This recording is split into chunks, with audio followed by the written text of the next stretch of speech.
Assalamualaikum warahmatullahi wabarakatuh. Waalaikumsalam Waalaikumsalam warahmatullahi wabarakatuh.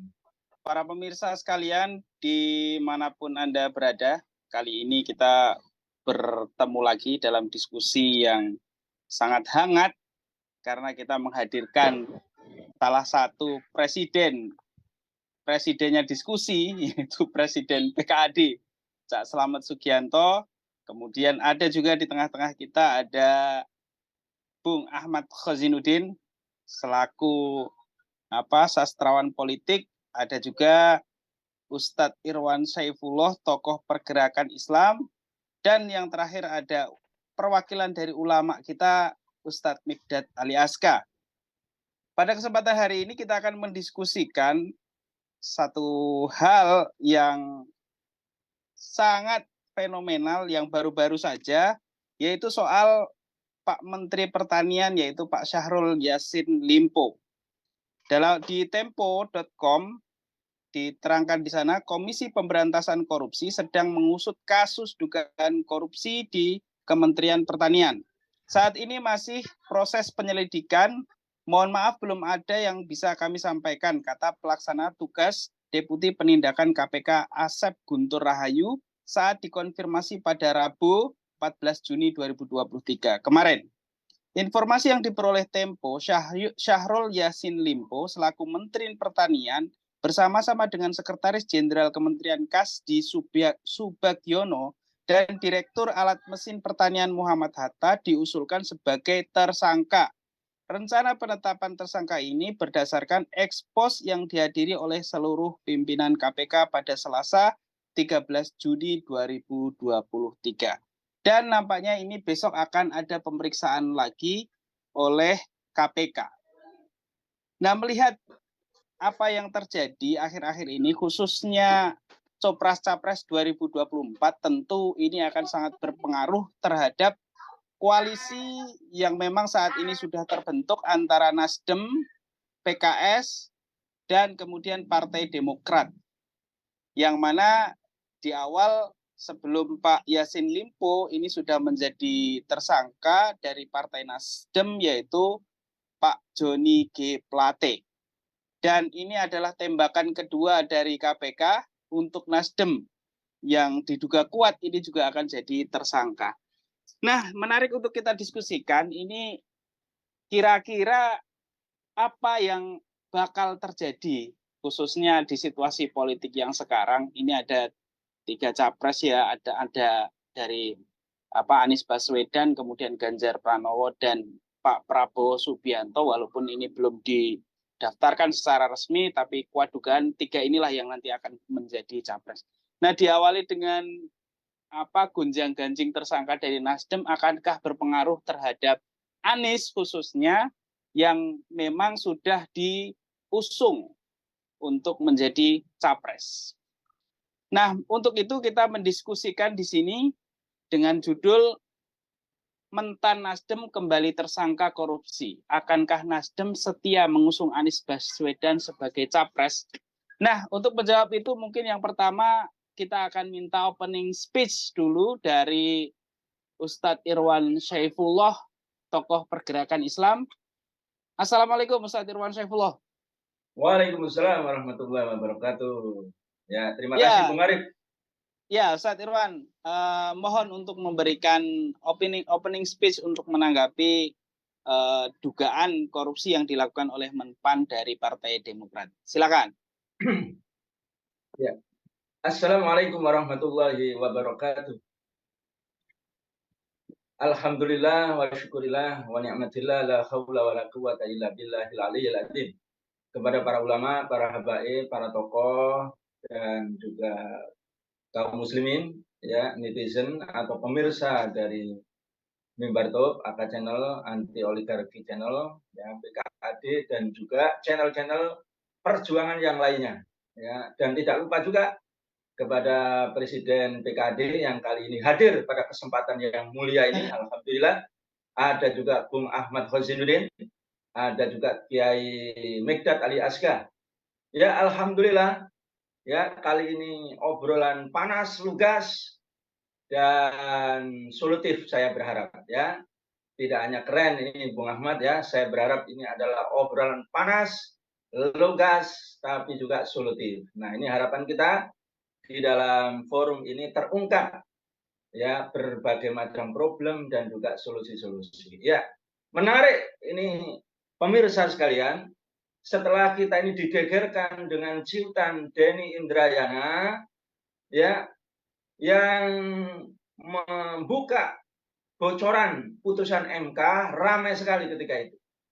Nah, beberapa jam ini juga muncul lagi ciutan dia yang kedua, yang yang akhir-akhir ini, bahwa dia menduga akan ada 2 lagi menteri dari Nasdem yang akan ditersangkakan oleh KPK. Ya, disebut di situ adalah SYL.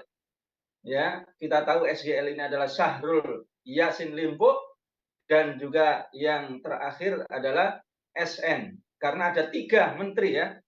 Nah, SN ini adalah Siti Nurbaya dengan dugaan kasus narkoba dan korupsi. Luar biasa ini ya.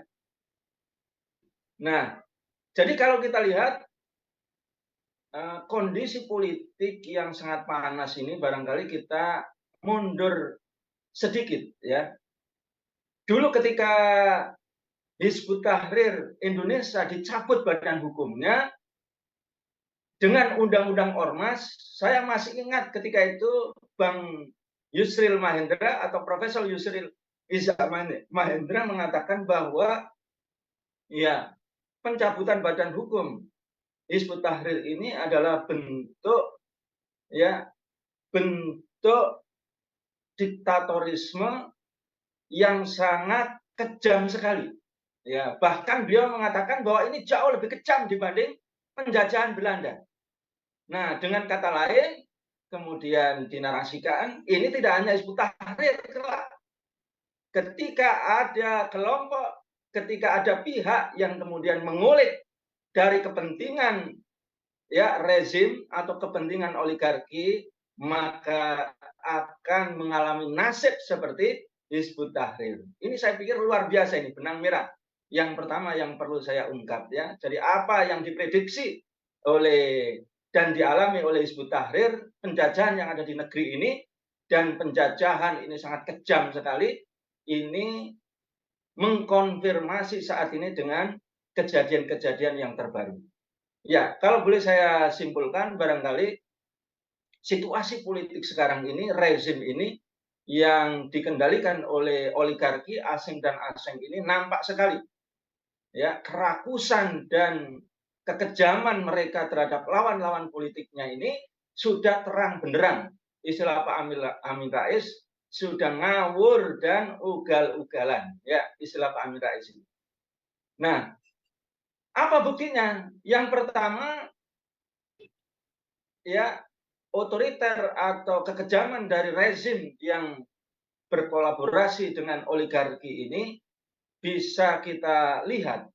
Yang pertama, kita masih ingat ini ya, kita dikagetkan dan mungkin kita terpingkal-pingkal ya bagaimana ketika itu undang-undang IKN ya, undang-undang IKN yang menentukan masa depan negara, masa depan rakyat, perubahan istana ini dan menjadi apa namanya arah atau menjadi muka, menjadi etalase dari sebuah negara ini akan dipindah, bahkan menentukan masa depan ya ekonomi, politik dan geopolitik yang lainnya. Ya. Itu hanya diketok dalam tempo 48 hari. Ya, ini tidak masuk akal. Ada kekuatan di balik ya undang-undang IKN tersebut. Ya, padahal kalau kita lihat rancangan undang-undang perlindungan data pribadi itu hampir 5 tahun lebih ya tidak diketok-ketok alias menguap sekarang ini. Ya, kita juga masih melihat bagaimana undang-undang cipta kerja yang pasalnya hampir 1.203 pasal. Ya. Nah, itu diketok dalam tempo 167 hari. Sedangkan undang-undang perampasan harta koruptor jangankan diketok ini ya Cak Slamet ya. diajukan saja maju mundur ini ya. Nah, itu luar biasa. Nah, semuanya ini mengkonfirmasi ada kekuatan besar gitu ya di negeri kita ini yang kemudian melakukan eksploitasi dan perampokan terhadap APBN dan juga sumber daya alam. Ya, demikian juga kalau kita lihat, kita masih terlihat lucu sekali bagaimana PT Freeport ketika itu masih belum habis kontrak karyanya, masih tahun 2021, namun sudah diperpanjang ya dan dibicarakan mulai tahun 2018, 2019, kalau tidak salah 2020 sudah diketok gitu ya. Nah, ini luar biasa, ada apa semuanya itu? Ya, di balik ini ada apa dan siapa? Nah, demikian juga yang sangat ya mencengangkan kita bagaimana ketika Nasdem membuat koalisi perubahan ya langsunglah mendapatkan tekanan dan ancaman ya sampai ancaman yang nyata ketika Johnny G Plate ya langsung tersangka, langsung ditangkap dan diikuti ya oleh YSL gitu ya. Nah, demikian juga gagalnya dari politik ya 3 periode yang kemudian tidak berhasil, demikian juga perpanjangan jabatan yang terakhir adalah ya presiden ini cawe-cawe. Dan yang terakhir lagi adalah viral ini video Ganjar dengan taipan-taipan ya konglomerat hitam yang dia terang-terangan mengatakan kita ini ya sebaiknya tidak perlu 3 calon. Ya, terlalu lama 2 calon saja sehingga cepat. Nah, demikian juga biar kita tidak capek-capek, 1 putaran saja.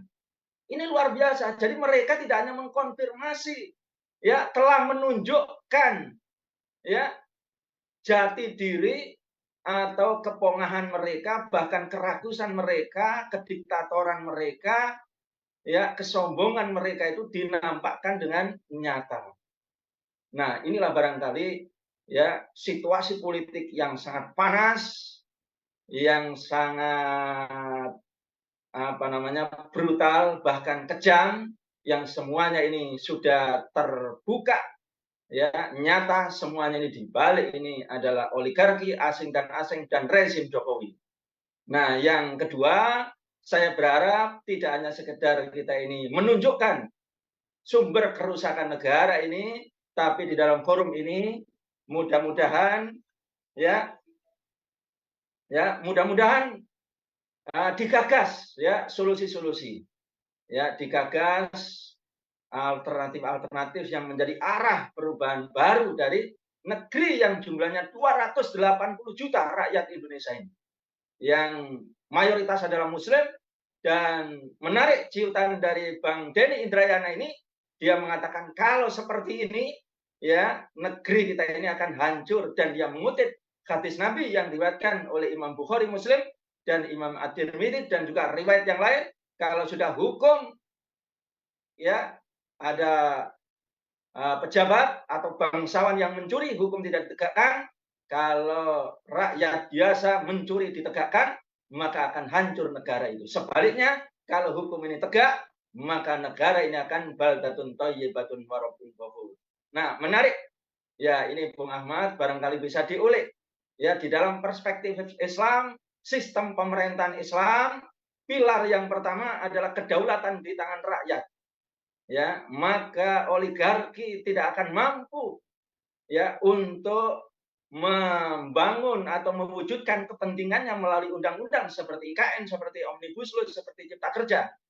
Bahkan bisa dipastikan karena kedaulatan di tangan Syara, maka undang-undang itu dibuat dengan cepat, dengan murah, bahkan gratis ya, karena berdasarkan Al-Qur'an, Sunnah, Ijma, dan Qiyas. Dan pasti adil. Yang kedua, kekuasaan di tangan rakyat. Maka kalau sekarang itu yang menetapkan adalah oligarki. Menarik, ada Partai Emas ya mengatakan bahwa KPU telah menentukan siapa calonnya. Kalau di dalam sistem pemerintahan Islam tentu ada Majelis Ummah. Majelis Ummah akan menyeleksi siapa yang layak untuk menjadi khalifah. siapa yang layak menjadi kepala negara. Maka selanjutnya adalah pemilu. Pemilu bisa menyerahkan rakyat kepada majelis umma, atau pemilihan langsung hanya dalam tempo 3 hari. Biaya sangat murah, cepat, dan adil. Demikian juga pilar ini juga akan mengeliminasi atau menghilangkan oligarki. Yang pilar ketiga saya pikir perlu kita ulik juga adalah kekayaan alam itu adalah milik rakyat, yang menguasai hajat itu orang banyak dan dikuasai oleh negara, dikelola oleh negara, maka negara akan menjadi kaya, maka oligarki tidak akan mampu melakukan eksploitasi. Pilar yang terakhir, yang keempat adalah distribusi akan merata. Kenapa? Karena yang dikembangkan oleh pemerintahan Islam itu adalah sektor real, tidak ada sektor non-real. Sehingga pasti tidak ada penumpukan di dalam bursa saham, tidak ada penumpukan di dalam falas, tidak ada penumpukan di dalam jual beli kekayaan alam di lantai bursa internasional. Tidak ada semuanya itu. Semuanya ada di dalam ekonomi real, semuanya bergerak, bahkan di situ kalau terjadi penyimpangan, terjadi bencana, orang tua tidak mampu, diberikan jaminan oleh negara. Nah, 4 pilar ini saya pikir perlu kita ulik, perlu kita kaji, sehingga ada arah baru, yang arah baru ini tentu menjadi harapan 280 juta rakyat Indonesia. Karena pilar-pilar ini, konsepsi ini bukan hanya untuk orang Islam, tapi juga untuk orang non-Muslim, bahkan juga untuk tumbuh-tumbuhan, untuk hewan, untuk kekayaan alam yang ada di negeri ini. Saya pikir demikian dulu Bung Arif, pengantar saya. Mudah-mudahan bisa menjadi masukan-masukan bagi para pembicara yang sangat lurus, bersih, lugas, dan luar biasa jujur, amar ma'ruf nahi munkar. Assalamualaikum warahmatullahi wabarakatuh. Waalaikumsalam warahmatullahi wabarakatuh. Jazakallah khairan Ustadz Irwan Saifullah yang telah memberikan pandangannya sekaligus pembukaan. Namun pembukaannya tadi luar biasa. Pembukaan dari mulai problematika secara umum, secara khusus, sampai kemudian usulan solusi yang kemudian tadi sudah disampaikan oleh Ustadz Irwan Saifullah. Namun demikian, kita kembali lagi ke diskusi kita pada siang hari ini, para pemirsa sekalian. Kami informasikan juga bahwa siang ini sedang berlangsung sidang putusan MK, Mahkamah Konstitusi, yang akan memutuskan soal sistem pemilu proporsional tertutup atau terbuka. Dan tentu ini akan menjadi arah politik baru seandainya kemudian ini diputuskan nanti misalnya sistem proporsional tertutup. Baik, selanjutnya ada Ustadz Bung Ahmad Khozinuddin. Assalamualaikum Bung Ahmad Khozinuddin. Mohon mic-nya dibuka. Waalaikumsalam warahmatullahi wabarakatuh.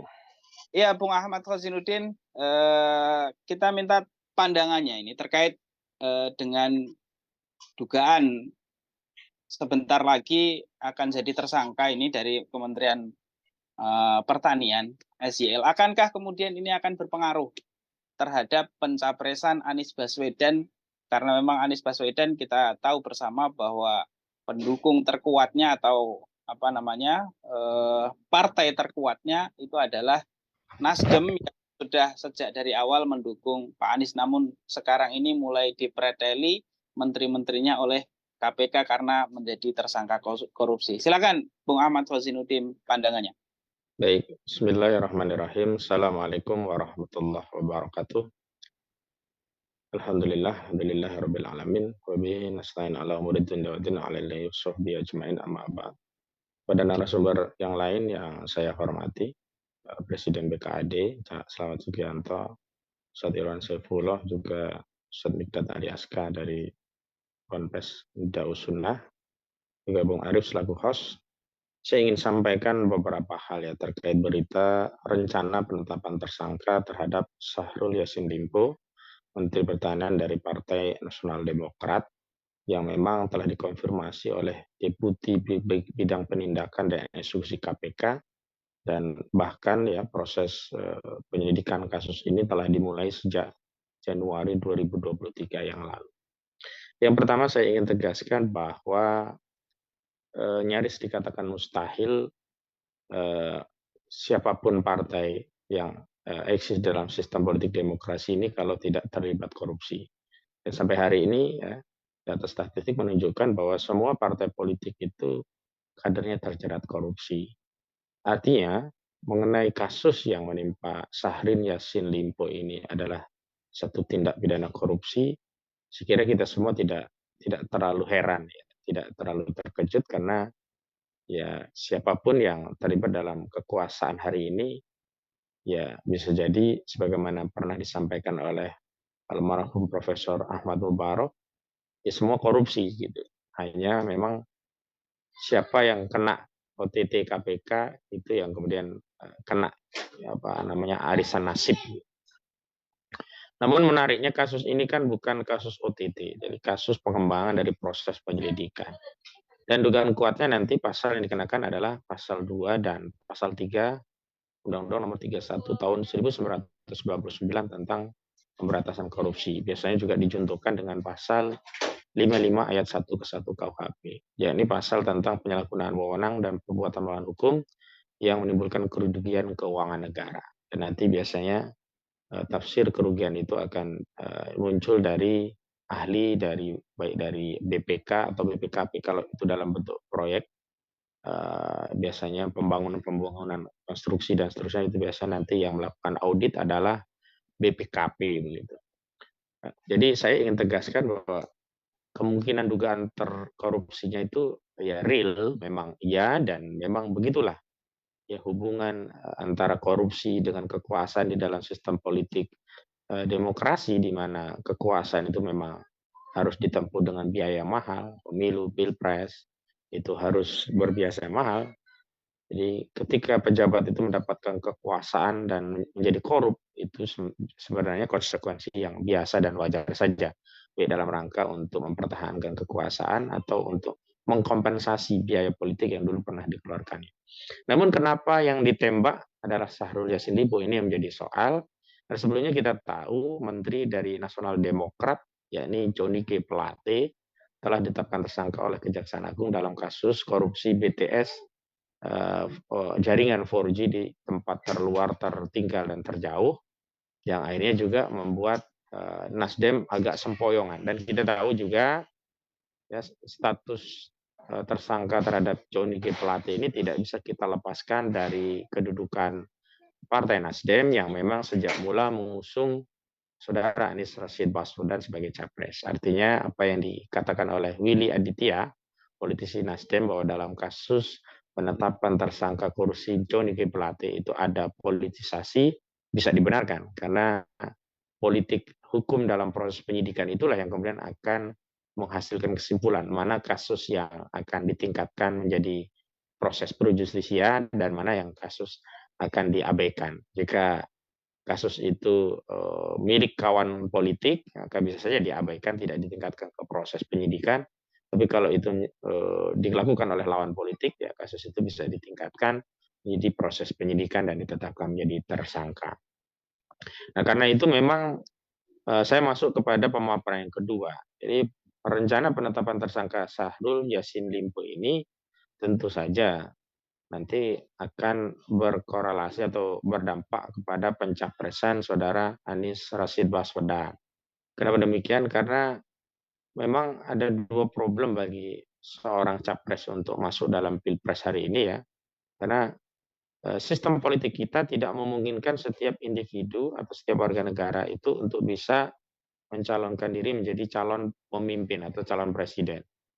Realitasnya Undang-Undang Nomor 7 Tahun 2017 tentang Pemilu telah memberikan mandat atau telah mengambil hak menentukan siapa pemimpin itu yang semestinya itu hak rakyat ya, karena kekuasaan di tangan rakyat. Tapi dalam Undang-Undang Nomor 7 Tahun 2017 kewenangan untuk menentukan siapa capres cawapres itu diberikan atau dirampas oleh partai politik ya.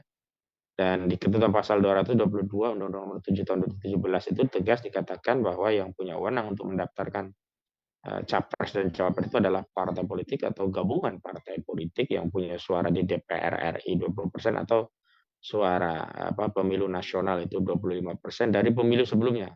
Dalam hal ini dari pemilu 2019. Dan Anies Baswedan ini diusung oleh partai politik yang tidak memiliki suara di DPR RI 20%. Seperti Nasdem itu kan hanya kisaran 9%-an. Kemudian PKS juga sekitar segitu, lebih dikit. Dan Demokrat juga begitu. Artinya gabungan tiga partai inilah yang kemudian menyebabkan ketiganya bisa memenuhi syarat presidensial threshold. Nah, kalau tekanan-tekanan politik terhadap Nasdem ini berdampak kepada mundurnya Nasdem dari partai yang mengusung Anies Baswedan, tentu saja tujuan daripada penetapan tersangka dari sejumlah kader-kader Nasdem, terutama menteri-menterinya, yang pertama Johnny G. Plate akan menyusul kemudian Syahrul Yassin Limpo dan juga disebutkan oleh Denny Indrayana, Siti Nurbaya Abu Bakar selaku Menteri Kehutanan juga akan ditarget begitu. Nah, ini kita akan melihat daya tahan dari Partai Nasdem.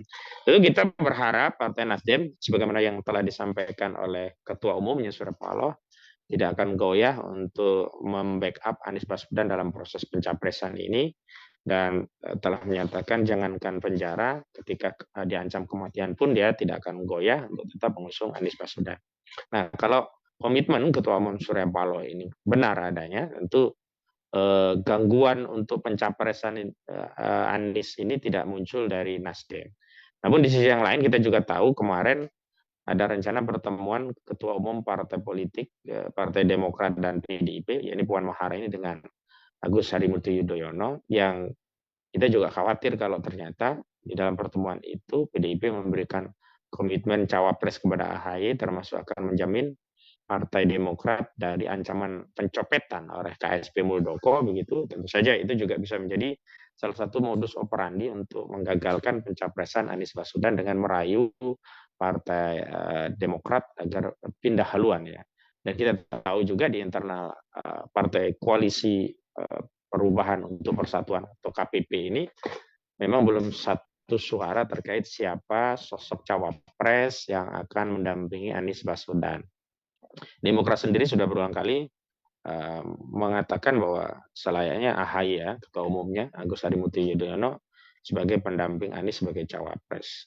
Dan terakhir Beni Kaharman menyatakan bahwa posisi Agus Harimurti Yudhoyono akan menjadi cawapres mendamping Anies itu sudah 80%. Namun nampaknya pernyataan dari Beni Kaharman ini dibantah baik oleh politisi PKS dan juga Partai Nasdem, di mana politisi PKS maupun Nasdem menyatakan bahwa sesuai dengan komitmen bersama yang ditandatangani oleh Ketua Umum Partai Politik bahwa sosok cawapres yang akan mendampingi Anies Baswedan nantinya sepenuhnya diserahkan kepada Anies Baswedan. Nah, tapi saya kira kita juga perlu memberikan dukungan kepada Surya Paloh untuk komitmen, dan semoga saja partai-partai yang lainnya juga tidak tergoda, termasuk juga Demokrat. Dan bahkan inilah saat yang paling tepat bagi Partai Demokrat, PKS, dan juga Partai Nasdem untuk bersatu melawan kezaliman yang telah dilakukan oleh rejim ini terhadap mereka. Dan saat ini tentu kalau mereka bisa bersatu, memberikan perlawanan politik yang dasar, nah ini akan bertemu dengan kepentingan rakyat yang memang selama ini sudah dizalimi oleh rejim Joko Widodo begitu. Dan kemarin kita tahu suara-suara perlawanan itu misalnya dari Solo muncul keinginan untuk adanya gerakan people power untuk menembangkan rezim Jokowi. Sementara Denny Indrayana juga sudah mengirimkan surat terbuka agar DPR segera menggunakan hak angket untuk memeriksa, melakukan penyelidikan terhadap dugaan pelanggaran konstitusi yang dilakukan oleh saudara Joko Widodo, baik terkait cawe-cawenya terhadap Pilpres, pencopetan Partai Demokrat, penyalahgunaan wewenang untuk mengontrol alat negara dalam pemenangan Pilpres dan Pemilu, termasuk saya juga usulkan terkait putusan Pak Gubernur yang menganulir putusan Pengadilan Negeri Surakarta terkait kabar bohong ijazah palsu yang sebelumnya dianggap kabar bohong, yang sekarang bukan lagi dianggap kabar bohong begitu. Nah, kekuatan-kekuatan Nasdem ini tentu akan menambah kekuatan kaum oposan kalau Nasdem memang benar-benar kemudian mengambil posisi full oposan gitu, tanpa mempertimbangkan lagi apakah satu menterinya akan dijadikan tersangka, dua menterinya akan dijadikan tersangka, 3 menterinya akan dijadikan tersangka, bahkan ketua umumnya Surya Paloh misalnya akan dijadikan tersangka. Nah, kalau Nasdem pasang badan penuh dan kemudian melakukan serangan politik secara terbuka dan full terhadap rezim, saya kira ini akan terjadi perubahan yang cukup signifikan begitu di tengah-tengah masyarakat, sehingga masyarakat itu bisa terlepas dari belenggu kezaliman rezim. Hanya memang menjadi soal itu adalah bahwa hari ini kita tidak saja berbicara tentang kekuasaan, siapa yang akan mengambil kekuasaan, tapi kita juga berpikir dengan apa kekuasaan ini akan diperintah. Nah, di hal yang ketiga ini saya kemudian ingin menyampaikan pandangan bahwa sudah saatnya negeri ini juga mulai terbuka dengan wacana-wacana perubahan yang berkembang di tengah-tengah kita. Misalnya kalau hari ini ada yang berkeyakinan perubahan ini akan terjadi dengan proses politik tahunan, yakni 5 tahunan melalui pemilu dan pilpres. Lalu ternyata ada juga wacana lain, ada gerakan people power yang juga mereka meyakini akan jadi perubahan, dan juga mungkin ada gerakan-gerakan yang sebenarnya juga punya tujuan yang sama, yang ingin perubahan. Tapi kita sebagai seorang muslim yang terikat dengan dalil syariat, apalagi negeri ini adalah negeri dengan mayoritas penduduk yang muslim gitu, tentu kita juga perlu untuk melihat lagi bagaimana perubahan yang diperjuangkan oleh baginda Nabi Muhammad sallallahu alaihi wasallam saat beliau sallallahu alaihi wasallam mendirikan kekuasaan Islam di Madinah. 13 tahun di Mekah, kemudian beliau mendapatkan nusroh dan akhirnya tegaklah kekuasaan Islam di Madinah. Dari sejak saat itulah Rasulullah SAW benar-benar mengejawantahkan hukum Al-Quran dan Sunnah dalam kehidupan berpolitik, berbangsa, dan bernegara. Karena itu hari ini kita juga harus mengedukasi umat tentang sisi politik bersama umat Islam, jadi yang punya tujuan untuk menegakkan hukum Allah Subhanahu wa Ta'ala dalam dimensi negara. Karena hari ini yang belum diterapkan di negeri ini adalah dimensi negara itu. Padahal urusan yang ada pada negara ini sangat besar lagi, sangat kompleks dan sangat menentukan, sangat determinan menentukan corak kehidupan berbangsa dan bernegara. Hari ini banyak kekayaan alam kita dikuasai oleh asing-asing.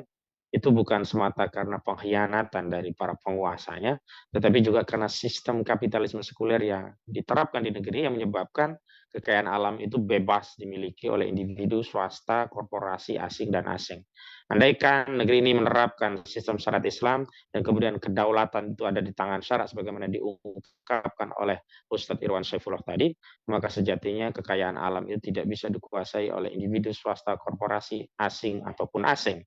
Seluruh kekayaan alam ini sesuai dengan dalil petunjuk dalil syarak semestinya menjadi harta yang terkategori al-milkiyatul ammah, yakni milik umum yang kemudian negara selaku wakil umat, negara selaku wakil rakyat menjadi pihak yang mengelolanya, dan kemudian negara selaku wakil umat mengembalikan atau mendistribusikan hasil dari kekayaan alam ini kepada rakyat selaku pemiliknya untuk memenuhi hajat rakyat, yakni berupa kebutuhan basic need mereka, sandang, pangan, papan, dan juga kebutuhan-kebutuhan basic yang bersifat kolektif berupa pendidikan, kesehatan, dan keamanan.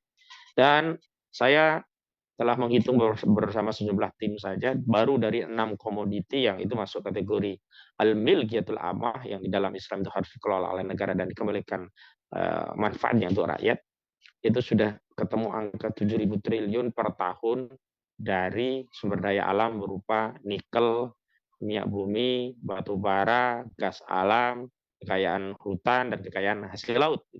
Apalagi jika semua kekayaan alam ini dikuasai oleh negara dan kemudian dikelola untuk sebesar-besarnya kemakmuran rakyat. Dan memang menjadi problemnya adalah ketika negara ini menerapkan sistem kapitalisme sekuler yang sangat liberal, maka seluruh kekayaan alam ini baik batu bara, bauksit, intan, mangan, minyak bumi, termasuk hasil lautnya, termasuk hutan yang kemudian digunduli dan dijadikan sayur-sayur, itu semua dikuasai oleh oligarki.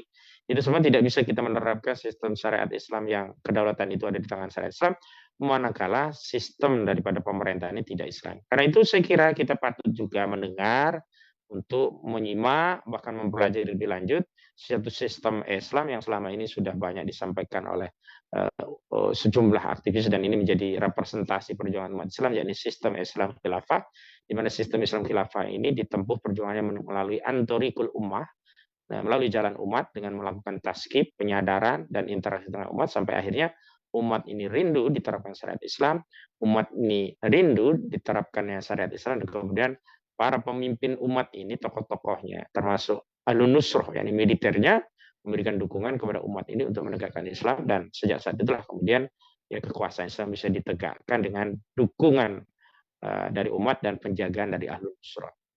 Nah, karena itulah perlu suatu dinamika pergolakan politik yang mampu memberikan keridhaan umat sekaligus pemilik kekuasaan itu sendiri, dan juga Ahlun Nusra selaku penjaga kekuasaan itu sendiri untuk bisa memberikan jalan yang lapang bagi perubahan, yang perubahan itu menuju perubahan yang menuju penerapan syariat Islam. Saya kira ini yang penting saya sampaikan.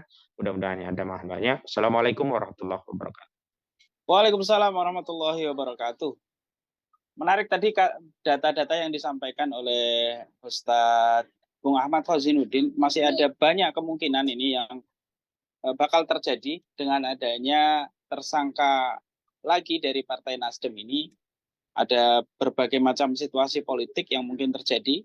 Dan kita tahu sekarang itu ada gerakan-gerakan yang mengarah ke, diantaranya ada 3 yang saya catat, ada 4 mungkin ya. Yang pertama adalah soal people power yang sudah diawali kemarin pada tanggal 11 Juni 2023 saat acara ulang tahun Mega Bintang yang ke-26.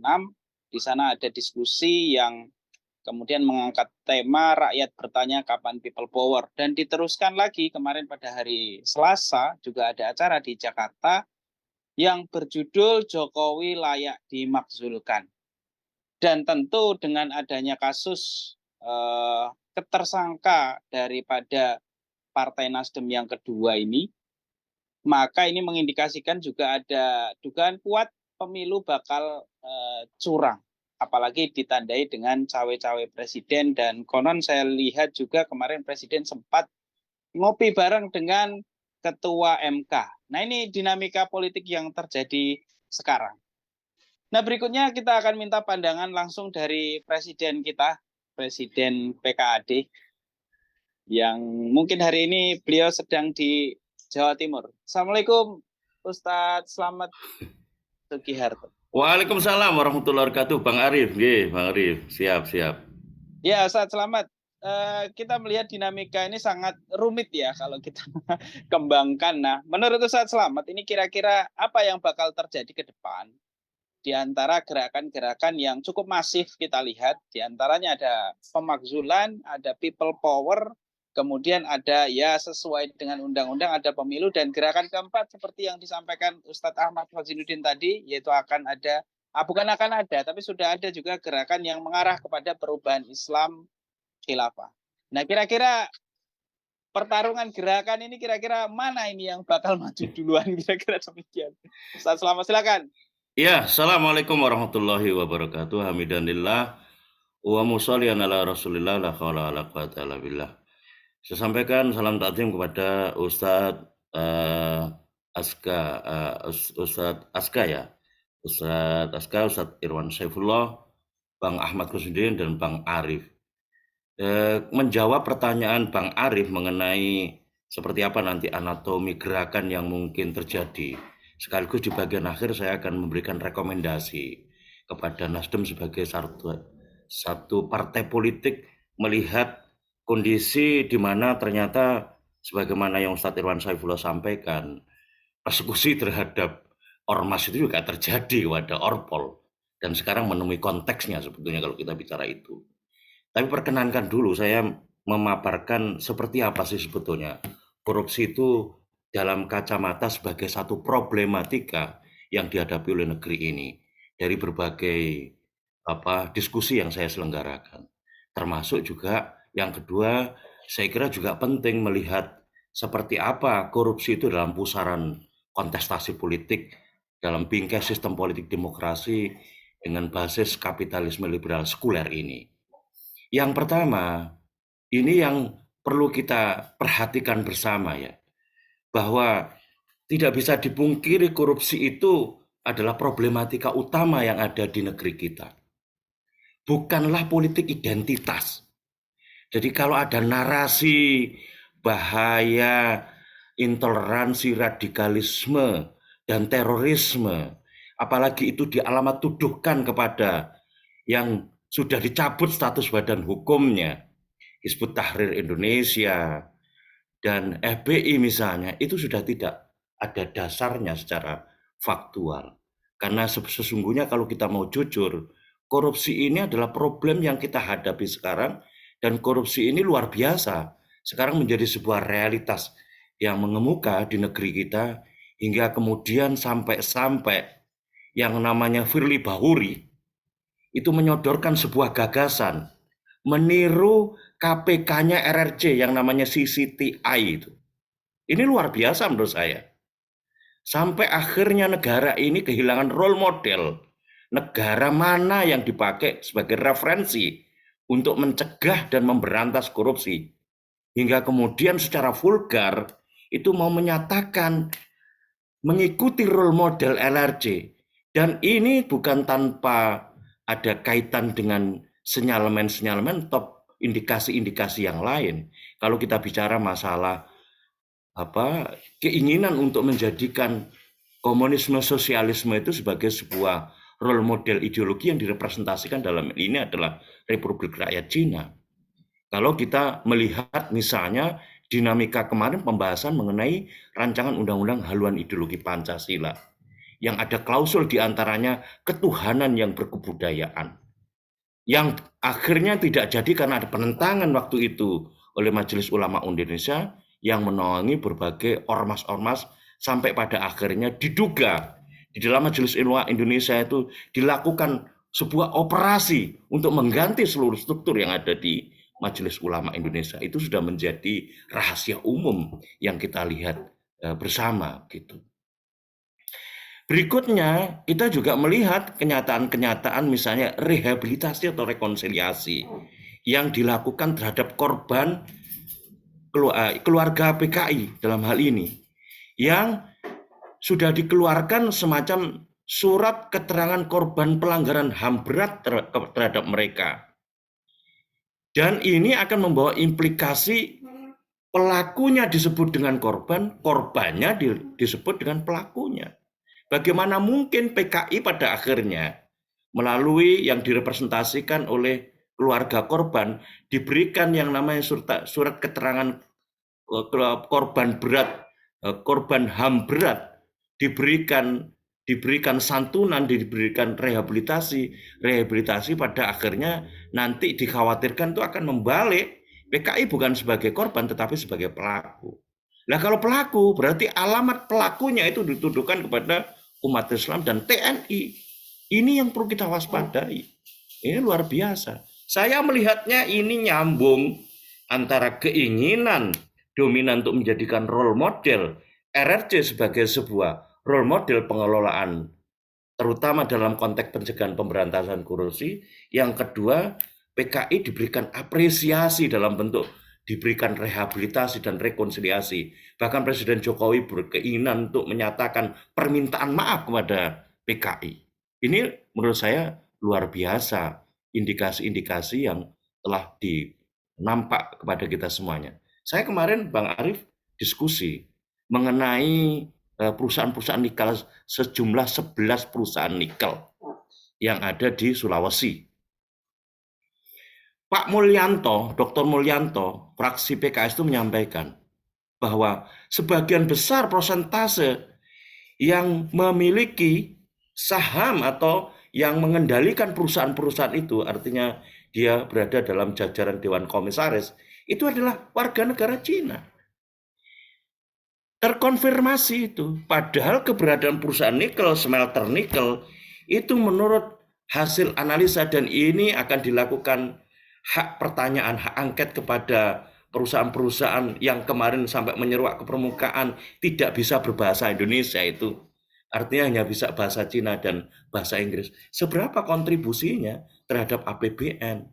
Sudah diberikan keleluasaan yang luar biasa, yang super duper katanya Pak Dr. Mulyanto itu. Tetapi pertanyaan DPR sampai sekarang DPR sendiri juga tidak mendapatkan informasi yang jelas seberapa signifikan kontribusi terhadap APBN.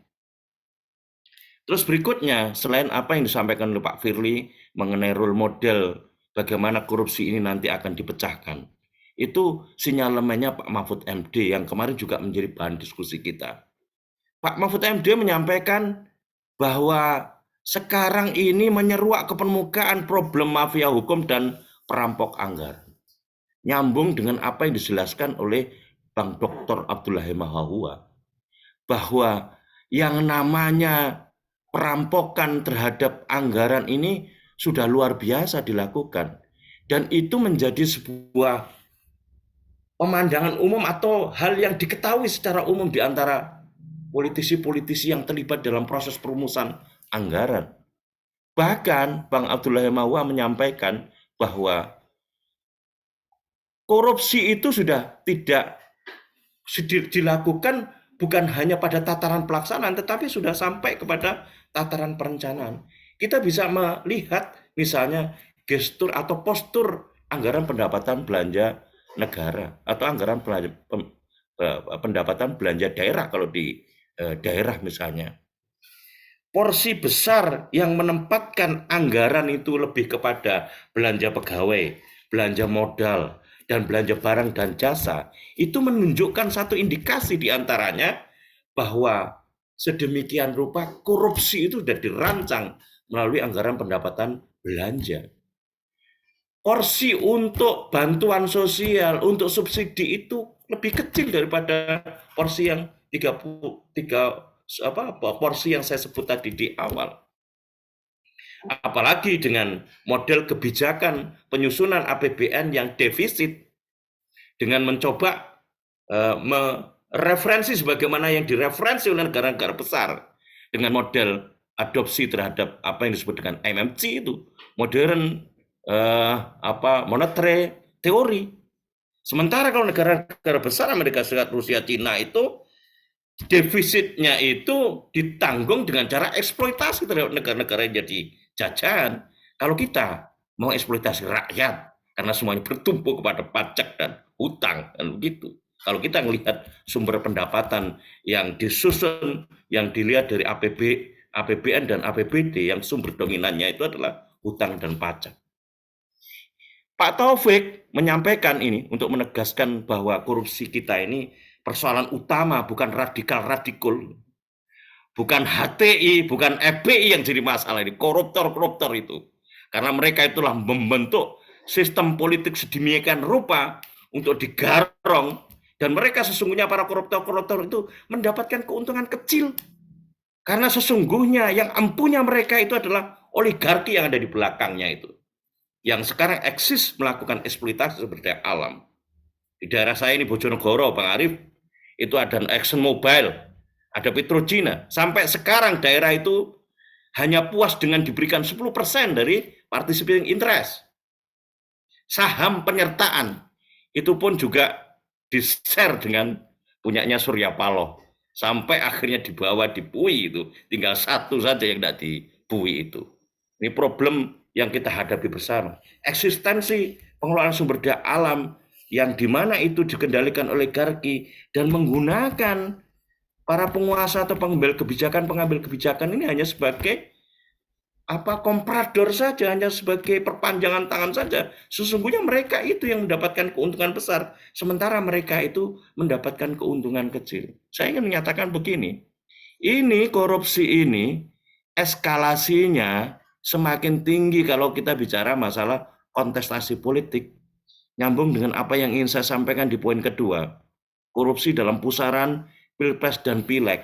Jadi salah kalau Pak Muldoko itu di awal-awal tahun 2023 menyampaikan bahwa eskalasi yang namanya politik identitas itu tinggi, dan itu direspon dengan sinyalemennya si Ketua BNPT yang lama itu Pak Boy Amar. Perlunya mitigasi terhadap politik identitas itu salah. Harusnya yang benar itu perlunya mitigasi terhadap korupsi ini, Bang Arif. Karena belum ada satu klausul pun yang menyatakan bahwa kita ini darurat korupsi. Tidak ada keinginan untuk menyelesaikan korupsi di negeri ini.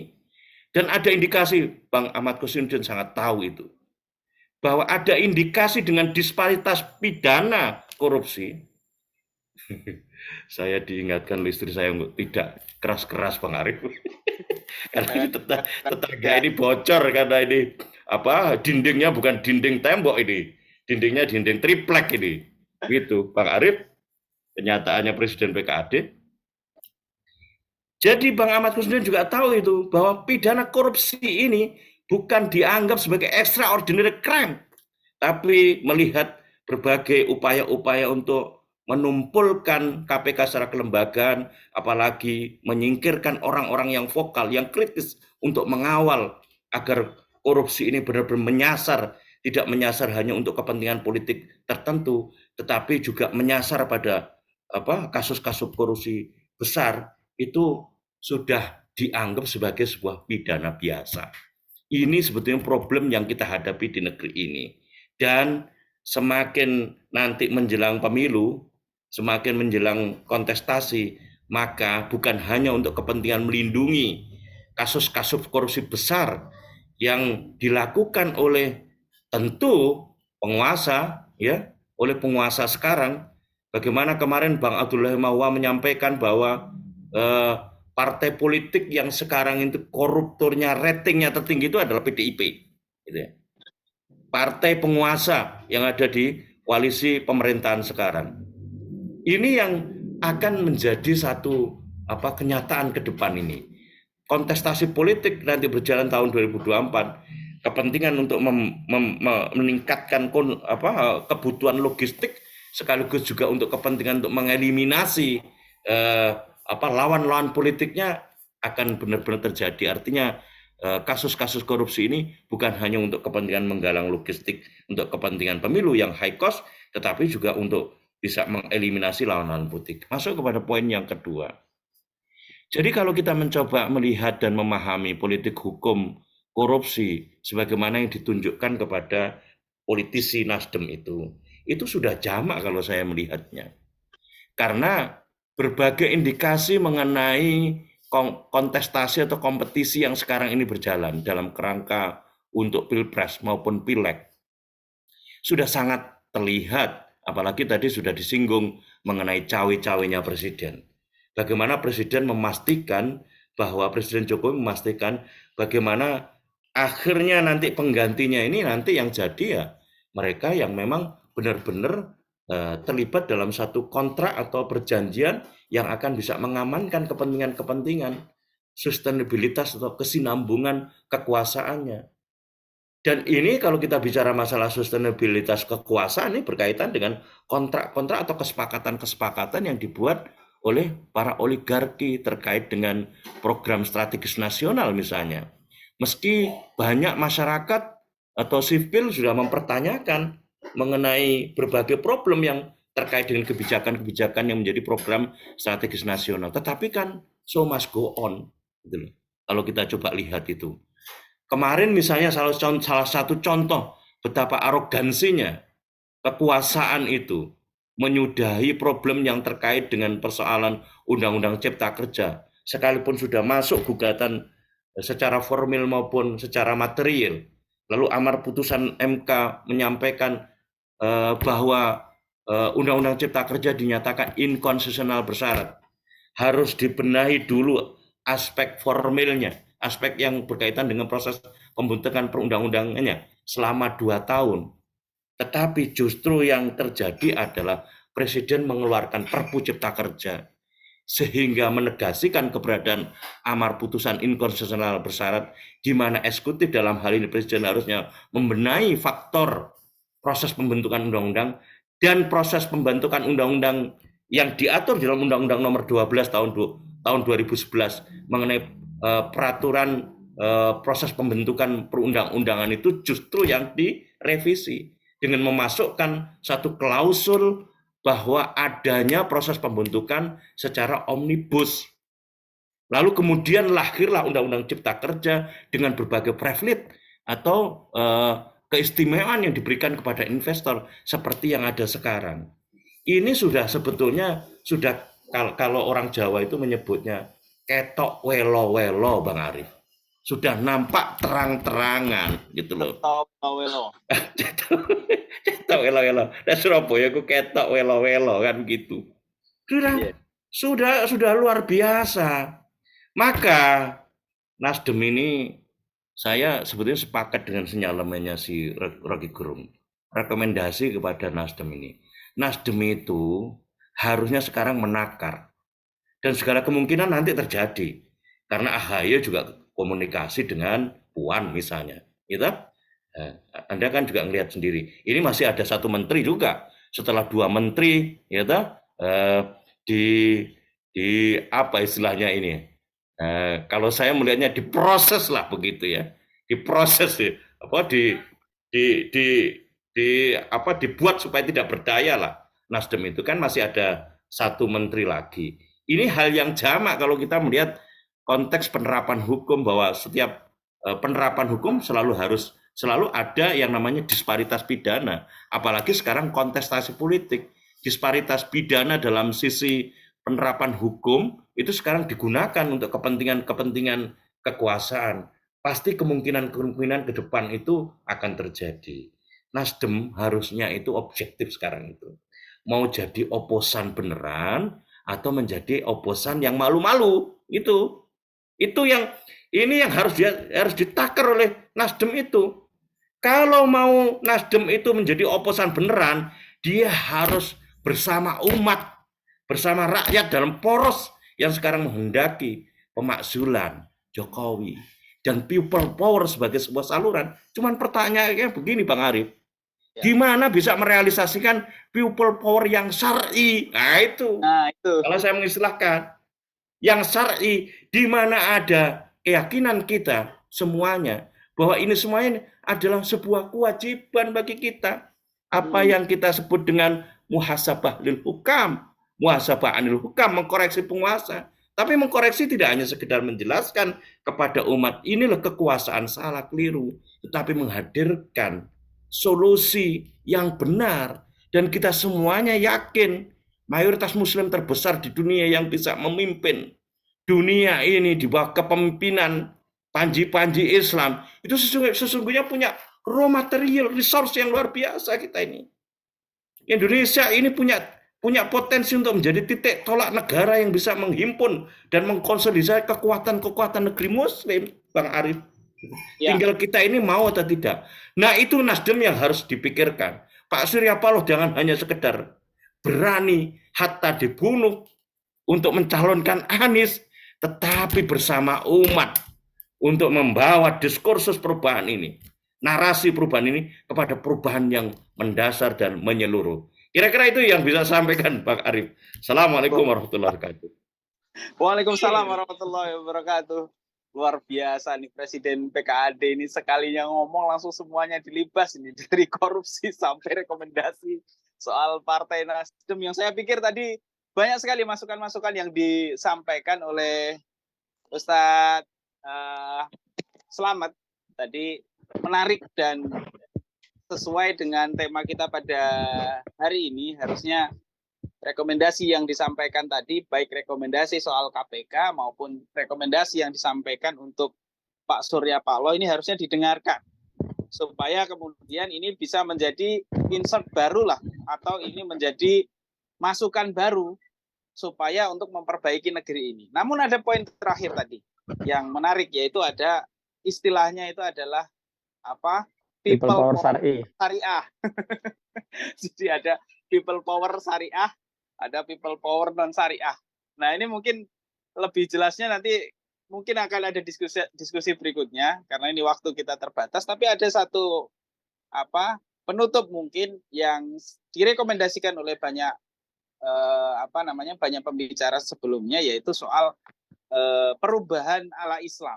Nah untuk itu kita minta gambarannya kepada Ustadz Mikdad Ali Aska untuk menyampaikan apa sih gambaran perubahan yang sesuai dengan syariah, dan perubahan itu yang memang harusnya diperjuangkan oleh orang-orang muslim secara umum. Silakan Ustadz Mikdad Ali Aska menyampaikan. Tafadhol.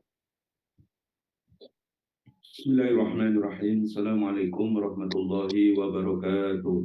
Waalaikumsalam warahmatullahi wabarakatuh. Hamdan wa syukran lillah. Wa na'udzu billahi ta'ala min syururi anfusina wa min sayyiati a'malina. May yahdihillahu fala mudilla lahu wa may yudlil falan tajida lahu waliyyan mursyida. Wa ولا يجعل الله له نورا فما له من نور أشهد أن لا إله إلا الله وحده لا شريك له خصنا بخير كتاب أنزل وأكرمنا بخير نبي أرسل وأتم علينا النعمة بأعظم دين شرع أشهد أن محمدا عبده ورسوله الذي أدى الأمانة وبلغ الرسالة ونصر الأمة وجاهد في الله حق جهاده اللهم إني أعوذ بك أن أذل أو أضل أو أزل أو أزل أو أظلم أو أظلم أو أجهل أو يجهل علي Iwani wa ahibai rahimani wa rahimakumullah. Menarik diskusi kita pada siang hari ini, di mana tentu tema yang disuguhkan adalah tema-tema yang memang bersesuaian dengan fakta yang ada di tengah-tengah kita. Maka para jamaah dirahmati Allah Subhanahu wa Ta'ala, kalau kemudian lebih dikerucutkan lagi ke dalam masalah korupsi, di mana para jamaah dirahmati Allah Subhanahu wa Ta'ala, korupsi filosofinya itu kan dalam filosofi Jawa, kalau korupsi itu kalau yang dicuri, yang dirampok, yang dicopet itu banyak, namanya korupsi. Kalau yang diambil, yang dicuri itu sedikit, ya mungkin menurut bahasanya Cak Selamet itu namanya ngentit, ya ngentit, karena nggak banyak.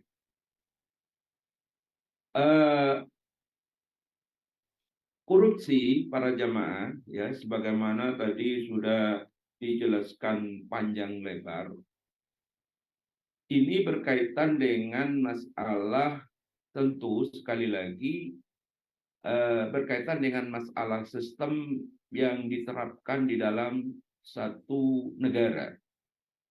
Kenapa? Sepanjang saya hidup, saya sudah hampir 50 tahun, korupsi dari era saya melek pengetahuan ketika Soeharto berkuasa, sampai hari ini itu nggak pernah selesai-selesai. Ya, nggak pernah selesai. Di pemerintahan manapun, Jokowi ini memang lebih gila. Di SBY pun ada dulu yang namanya kasus Bank Senturi dan BLBI. Sebelumnya, subhanallah. Artinya, sistem ini tidak punya, ya, tidak punya bagaimana cara mengakhiri sebuah praktek yang dinamakan korupsi. Dalam bahasa hadis, dalam bahasa fikih, korupsi itu dinamakan dengan ikhtilas, korupsi. Ya. Ikhtilas. Dalam nizamul uqubat, dalam sistem sanksi dalam Islam, ya, korupsi ini atau ikhtilas ini masuk ke dalam pembahasan takzir. Ya, takzir. Jadi gini, para pemirsa yang dirahmati oleh Allah Subhanahu wa Ta'ala, saya ingin jelaskan dulu berkaitan dengan al-uqubat fi nizamil Islam. Sistem sanksi di dalam Islam itu seperti apa? Sistem sanksi di dalam koridor syariat Islam itu ada 4. Pertama ada namanya hudud, yang kedua ada namanya jinayat, yang ketiga ada namanya takzir, dan yang keempat ada yang namanya mukhalafat. Hudud itu apa? Hudud adalah satu sanksi yang diberlakukan atas kemaksiatan-kemaksiatan yang telah ditetapkan kadar dan menjadi hak Allah Subhanahu wa Ta'ala.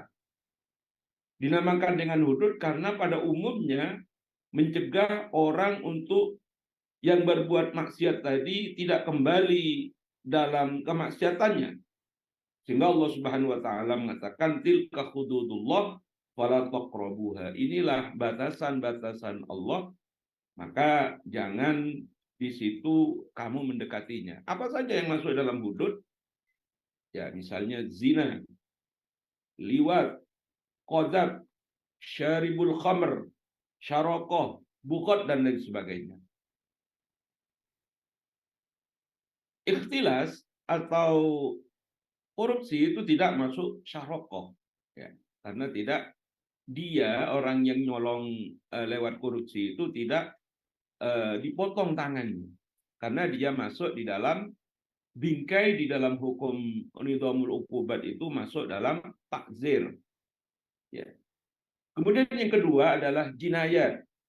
Jinayat itu apa? Sanksi-sanksi untuk penganiayaan atau penyerangan terhadap badan yang mewajibkan kisos atau balasan setimpal atau diat atau dinamakan denda, dan terdapat hak manusia, dan selama berkaitan dengan hak manusia maka bagi para pemilik hak yang dalam bahasa fikih dinamakan dengan shahibul haq boleh memberikan ampunan dan menggugurkan haknya. Faman ufiya lahu min ahihi syai'un di dalam surat Al-Baqarah ayat 178. Kalau keluarganya, ahli warisnya memaafkan, ya silakan. Nanti cukup dengan membayar diat. Ini juga butuh, ya, Bung Admin, kalau memang ini harus diulas, butuh waktu yang panjang. Ya, harus ada podcast khusus berkaitan dengan ini. Yang ketiga adalah takzir, sanksi yang tidak ada had, ya, yang jelas di dalam Al-Quran, walaupun di situ ada pelanggaran. Maka berkaitan dengan takzir ini diserahkan kepada qadhi. Qadhi siapa? Qadhi itu adalah kepanjangan dari khalifah, pemimpin di satu negeri di dalam pemimpin negara di dalam Islam. Misalnya tadi korupsinya sampai 8 triliun. Ya. Kemarin kita ngadakan siaran podcast, Johnny G. Plate itu 8 triliun katanya. Ya. Maka kalau ini kemudian bisa merongrong APBN, ya tentu bisa hukumannya adalah hukuman mati. Padahal di dalam syaraqah atau syarib, ya itu tidak ada yang namanya hukuman mati, tapi dia hanya dipotong tangannya secara bersilang. Ya. Dan yang terakhir adalah mukhalafat, di mana sanksi yang tidak ada, di mana mukhalafat ini ketetapan yang ditetapkan oleh penguasa. Tentu penguasa di dalam sistem Islam. Penguasa misalnya menetapkan satu undang-undang, ya, dan itu sudah diundangkan, maka ketika ada pelanggaran, penguasa itu bisa memberikan sanksi, memberikan hukuman. Jadi seperti itu. Maka para jamaah dirahmati Allah Subhanahu wa taala, ini berkaitan dengan sekali lagi sebagaimana Al-Fakir Al-Hakir sampaikan di awal, kenapa ini kok terus berkelindan, tidak ada selesainya. Ya, bahkan bukan kemudian makin berkurang, malah tambah parah. Malah tambah parah, bayangkan. Sekali lagi ini berpulang kepada satu sistem. Sehingga para jamaah, saya teringat satu hadis Rasulullah Sallallahu Alaihi Wasallam. Ya tentu hadis ini menggambarkan Rasulullah ketika kaum muslimin keluar dari sistem Islam, keluar dari ideologi Islam. Di mana dalam hadis itu disebutkan di dalam Sahih Muslim, Rasulullah mengatakan, la tadhabud dunya hatta ya'ti 'alan nasi zamanun. Dunia ini tidak akan lenyap. Ya. Walaupun apa ya, negeri ini kayaknya sudah ngeri-ngeri sedap, ya. Ngeri-ngeri sedap. Tapi tidak akan dilenyapkan oleh Allah Subhanahu wa taala hatta ya'ti 'alan nasi zamanun, sehingga ada, ya, pada manusia, pada penduduk satu negeri itu satu era di mana la yadri al-qatilu fima qatalah. Tidak tahu kenapa si pembunuh itu bisa membunuh. Saya membunuh ini karena apa? Nggak tahu. Ya, karena bahasanya Cak Selamat tadi, karena dia hanya komprador, suruhan dari oligarki. La tadri al-qatil fima qatala walal maqtul fima qutila. Dan orang yang juga dibunuh, rakyat kecil, itu tidak tahu kenapa saya harus bayar BPJS demikian mahal. Kenapa pajak setiap tahun naik terus? Kenapa yang lain? Kenapa ketika musim panen, padi petani itu jadi murah? Sehingga kata mati, kata berperang di sini, walal maqtul fima qutila, dan orang yang dibunuh karena peperangan tadi tidak tahu kenapa dia dibunuh. Faqilah kemudian dikatakan, fakaifa takunu dzalika. Maka kenapa kemudian ada hal yang demikian itu? Qala, dijawab oleh Rasulullah sallallahu alaihi wasallam, karena di situ qala al-harju. Karena ada al-harju. Karena ada al-harju. Al-harju itu apa? Ada fitnah. Fitnah itu apa? Fitnah itu adalah satu sistem yang kemudian melenceng dari aturan-aturan syara yang dipaksakan kepada kaum muslimin, dan kaum muslimin tidak berdaya. Sehingga al-qatil wal maqtul finnar.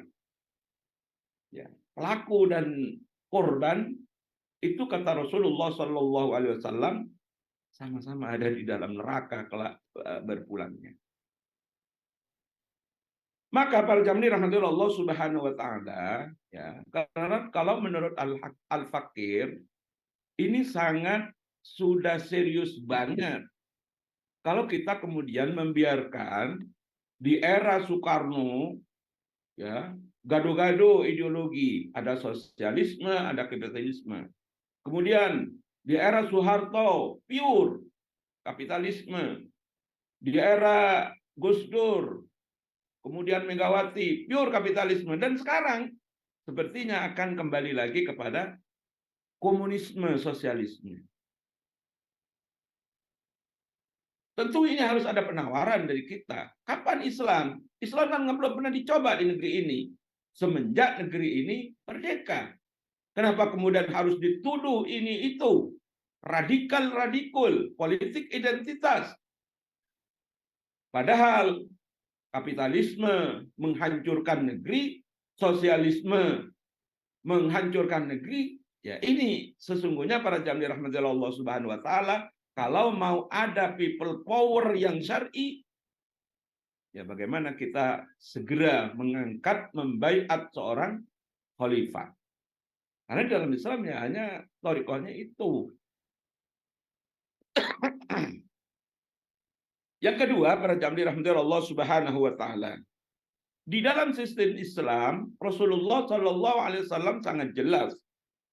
Di mana Rasulullah Shallallahu alaihi wasallam ya itu mengatakan, kita khawatir negeri ini sudah sempoyongan. Kita khawatir oleh Allah Subhanahu wa taala dilindas dan dibalik seperti negeri Iram dan negeri Ad. Kenapa? Karena pemimpinnya tidak becus mengurusi rakyatnya. Ya, kata Rasulullah, innama halaka man kana qablakum bi'annahu idza syaraka fihim asyarib tarakuhu. Sesungguhnya kata Rasulullah, kehancuran umat ya sebelum kalian, maksudnya adalah orang-orang Bani Israel, man kana qablakum fa innahu idza syaraka fihim asyarib, kalau yang nyolong, kalau yang ngentit, kalau yang korupsi, ya, kalau yang menjadi oligarki itu ya dari kalangan orang-orang yang mulia, tarokuhu, didimin. Nggak ada, ya. Komprador-komprador itu yang kemudian masuk daftar list ya, di penegak hukum. Yang ada itu yang kecil-kecil. Ya. Kenapa kemudian Nasdem menjadikan target? Ya nasib aja. Arisan nasibnya ya sudah di situ. Karena dia tidak mau kompromi dengan penguasa yang ada. Wa idza syaraqa fihi mudha'if qata'uhu. Tetapi apabila yang nyolong, yang korupsi itu orang-orang yang lemah, kemudian qata'uhu, ya, hukum potong tangan kemudian ditegakkan. Dan Rasulullah SAW di ending hadis ini mengatakan walladzi nafsi biyadi, sungguhnya demi zat yang jiwaku berada di genggamannya, lau kanat Fatimah binta Muhammadin syaraqat, andai kata Fatimah putrinya Muhammad itu menyolong, mencuri, laqata'tu yadaha, saya sendiri yang akan memotongnya. Ya. Ini menjadi gambaran bagi kita kenapa kemudian ada yang namanya nepotisme, ada yang namanya kekeluargaan yang terus dipelihara. Karena sekali lagi ya sistemnya bukan sistem Islam. Ya.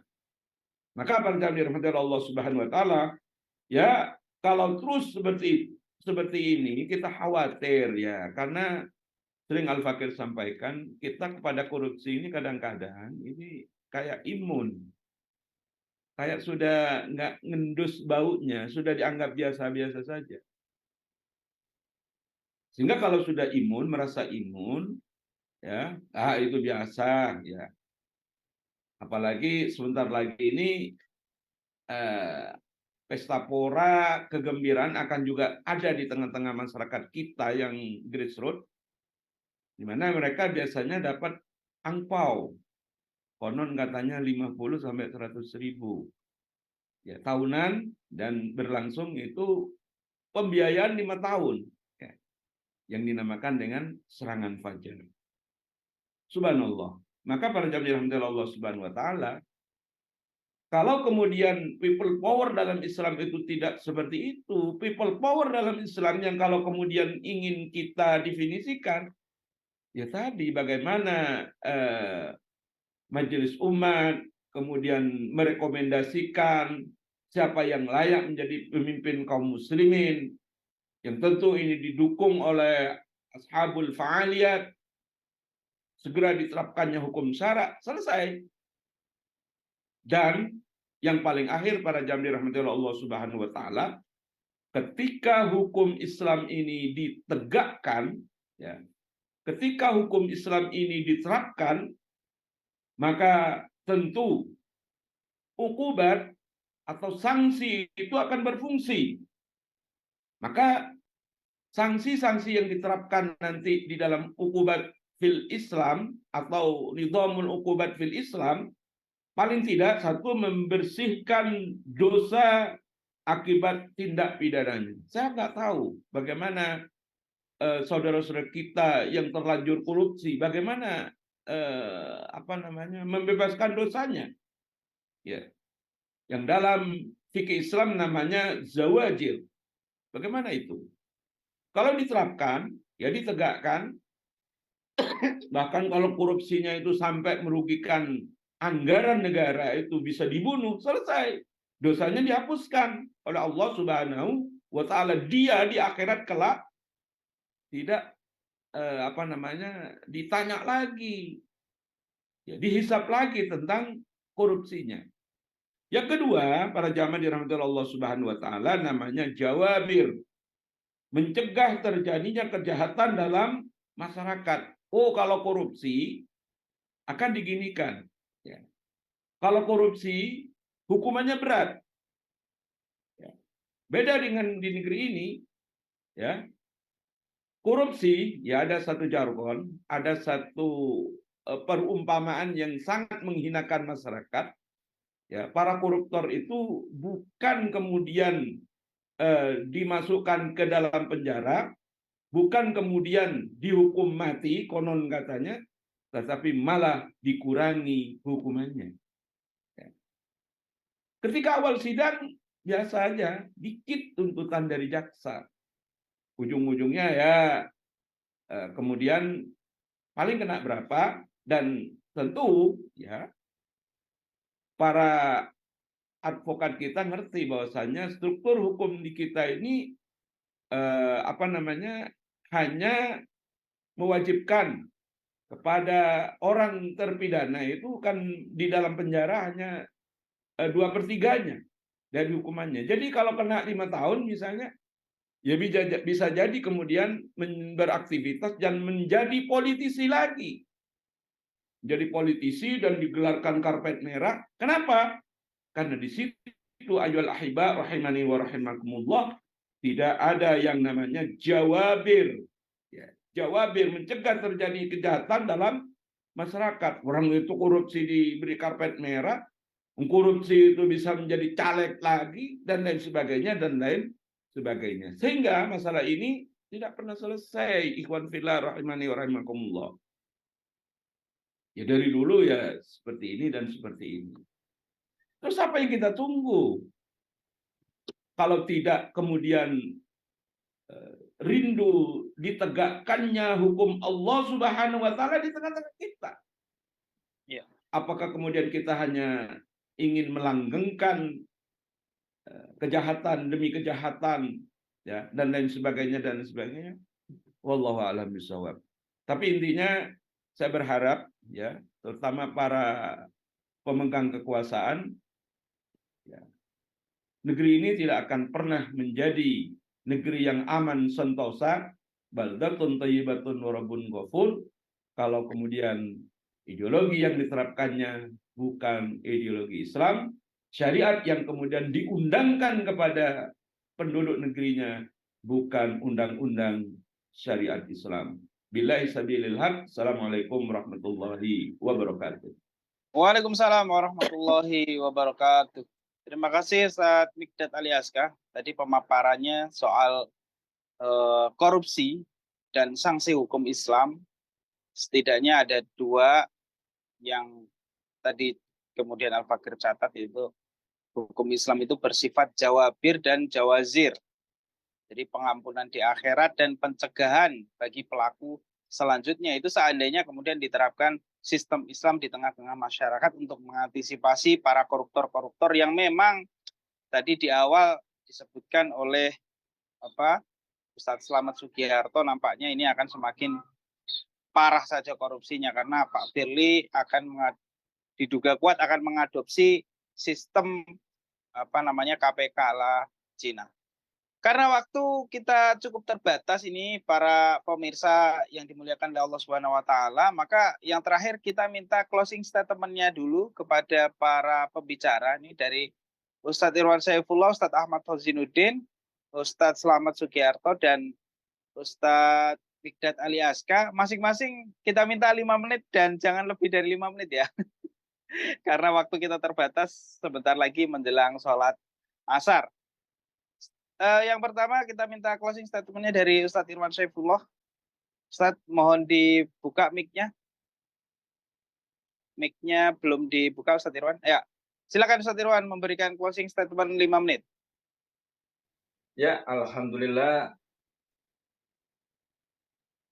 Closing statement saya sebagaimana pesan Allah SWT di dalam surat Al-Baqarah. Ya, Allah SWT menegaskan, A'udzubillahi minasyaitonirrajim. Bismillahirrahmanirrahim. Walan tarda 'ankal yahudu walan nasara hatta tattabi'a millatahum. Jadi orang-orang Yahudi dan orang-orang Nasrani tidak akan pernah ridho, ya, kepada kamu hingga, ya, kamu itu mengikuti sesembahan mereka, milah mereka.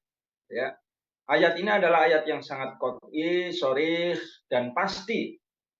Yang kedua, ayat ini juga menegaskan ada hatta yang menunjukkan adalah ada mafhum ghayah.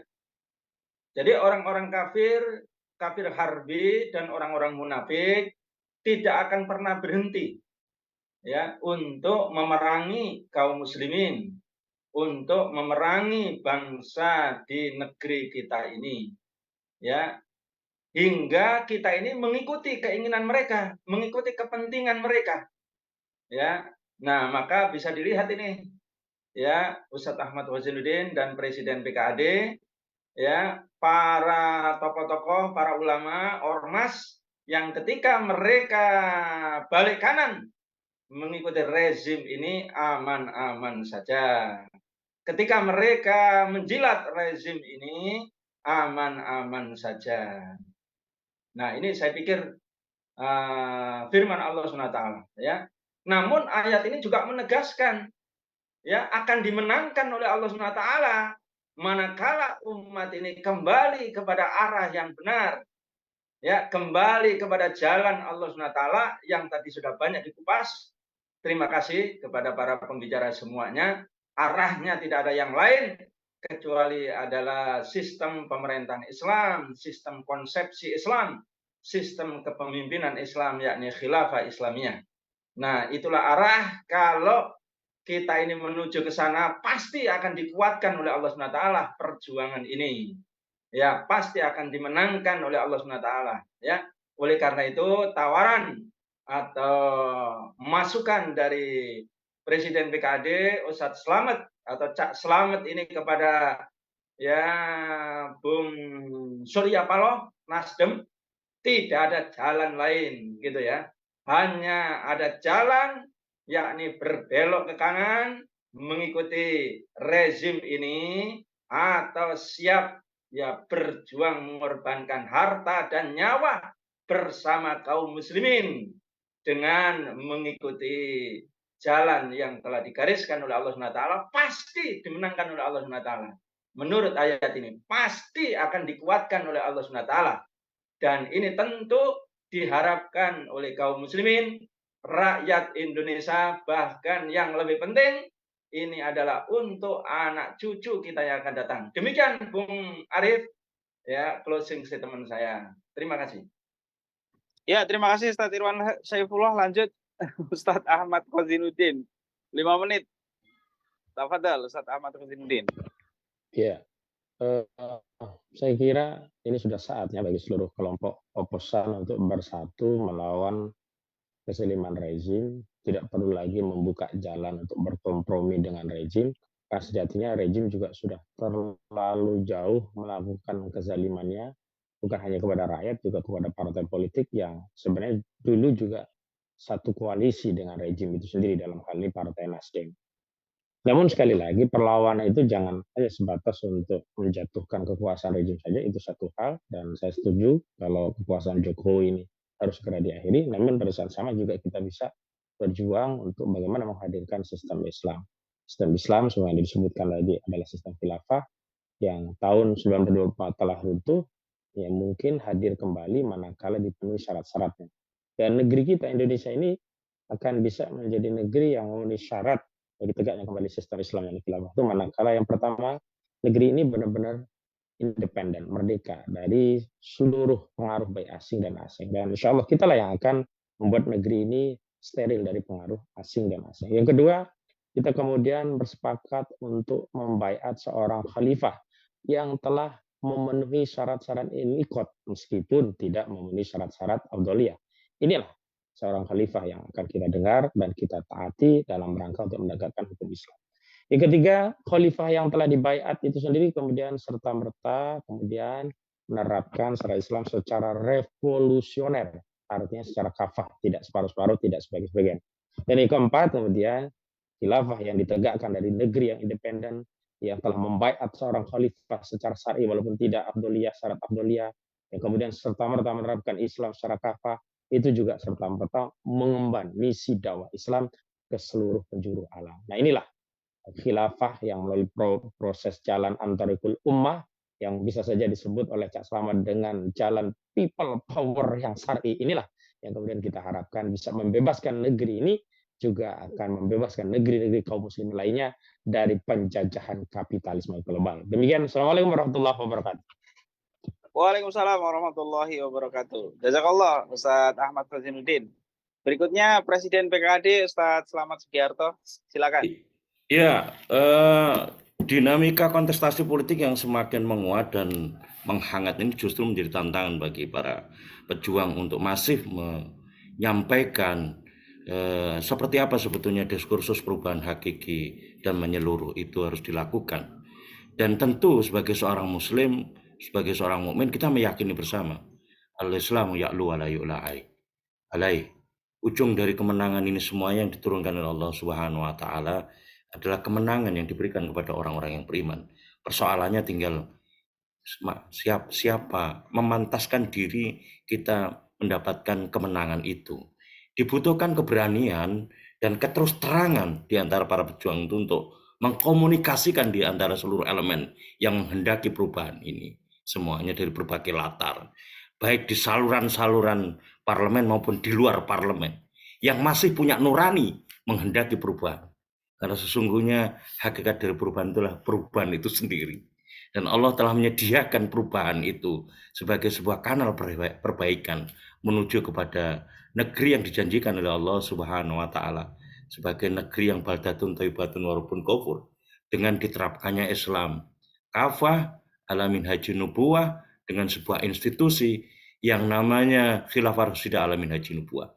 Sudah benar mengidentifikasi diri, ada presiden kita yang mengidentifikasi diri sebagai Khalifah Umar misalnya.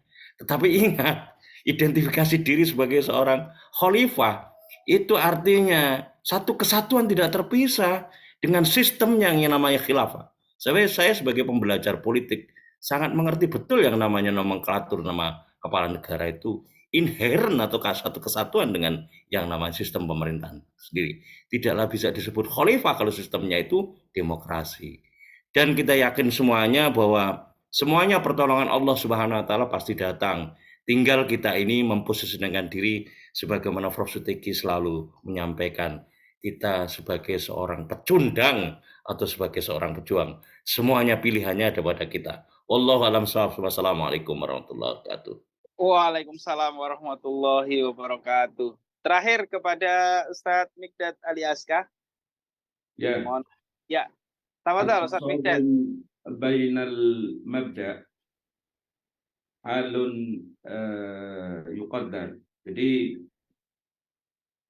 pertarungan antar mabda itu sesuatu yang pasti di dunia ini.